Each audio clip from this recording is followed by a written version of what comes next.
lorsqu'il n'est pas présent sur l'antenne de CNU. C'est dans Touche pas à mon poste que Fabrice Divisio perd son sang-froid. Mais qui est cet avocat souvent irrité et fréquemment de passage sur le petit écran?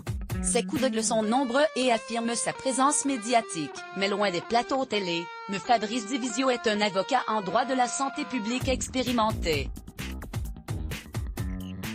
Et pour cause, d'après son site internet, il a été à la tête d'un important cabinet d'avocats entre l'Europe et les USA, mais aussi l'Italie, pendant plusieurs années. Il a obtenu des réformes importantes comme la publicité des médecins ou l'épilation laser, peut-on également lire.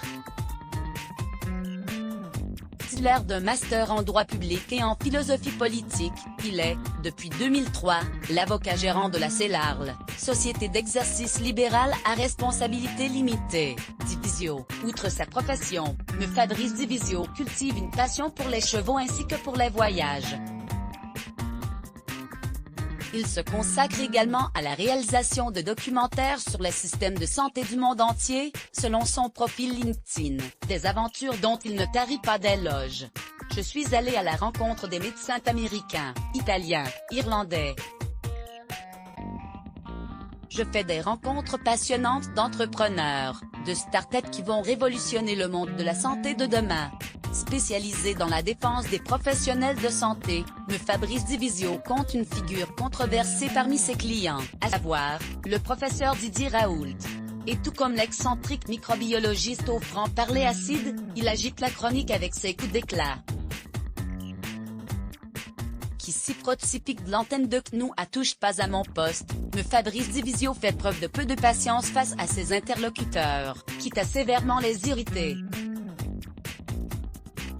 Après Gilles Verdé, ce fut au tour de Benjamin Castaldi d'en faire l'expérience ce lundi 22 février, lors d'un débat consacré au relâchement des Français, qui ont échappé à un nouveau confinement. Le chroniqueur a tenté tant bien que mal de faire part de ses arguments mais n'a cessé d'être interrompu par l'avocat. Et est sorti de ses gonds. Il est relou ce mec, a-t-il persiflé. Le ton est monté et Cyril Hanouna, redoutant certainement que l'accrochage ne donne lieu à une bagarre, est rapidement intervenu. Quelques jours auparavant, c'est Martin Blachier qui s'est mesuré au tempérament volcanique du principal concerné, cette fois-ci dans le cadre d'une discussion animée autour du couvre-feu. Il faut relâcher la pression. Il faut juste se poser la question de quand on l'arrête. C'est intéressant monsieur Blachier. On l'arrête quand? A lancé Fabrice Divisio, ce à quoi le médecin spécialisé en santé publique lui a rétorqué, on l'arrête quand les gens fragiles sont vaccinés. Il n'en a pas fallu plus pour le faire bondir.